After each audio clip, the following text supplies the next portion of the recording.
दोस्तों, आज हम बात करते हैं बिहार पुलिस का फॉर्म कैसे भरें।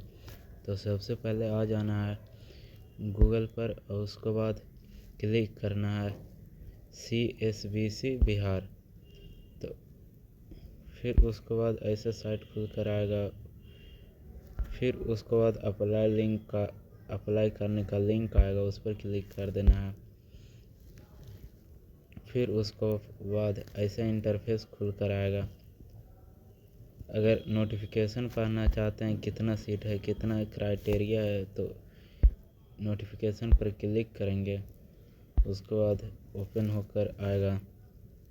उसमें देखना है कि EWS का कितना सीट है, SC का कितना सीट है, मेल का कितना सीट है, फीमेल का कितना सीट है। उसके बाद अपने हिसाब से क्राइटेरिया पढ़ लेना है।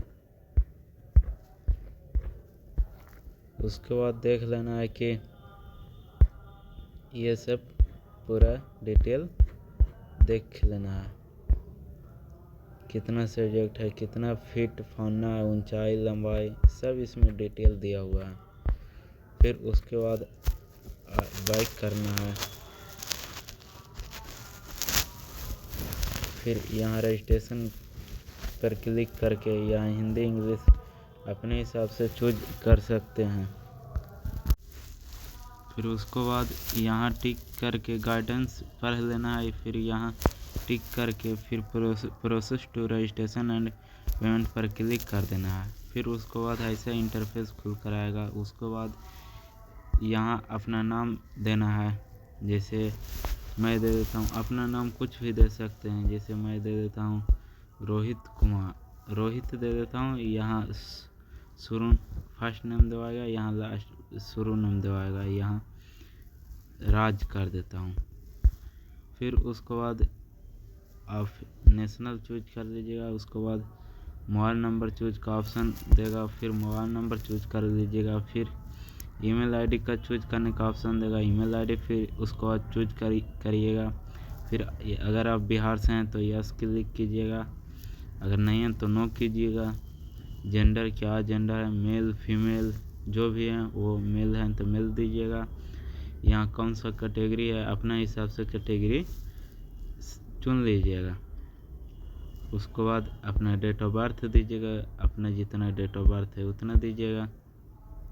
जितना डेट ऑफ बर्थ है आप वो हिसाब से दीजिएगा। उसके बाद क्या आप बिहार स्टेट के होम गार्ड पर हैं, होम गार्ड में पहले से हैं तो यस करके डिटेल दीजिएगा, नहीं है तो नो कर दीजिएगा। फिर उसके बाद यहाँ प्रोसेस पर क्लिक कर दीजिएगा।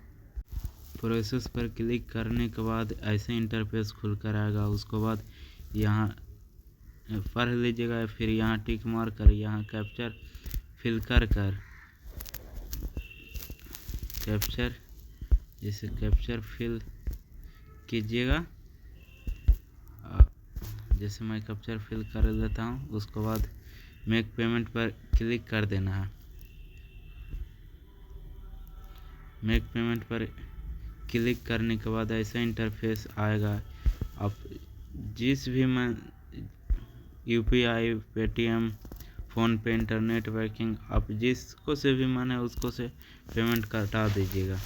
जैसे हमको मन है UPI से करने का था, UPI यहाँ लिखिएगा। अगर कोई के मन रहेगा कि QR कोड से करने के लिए तो QR कोड यहाँ रहेगा, पे नाउ पर क्लिक कर दीजिएगा।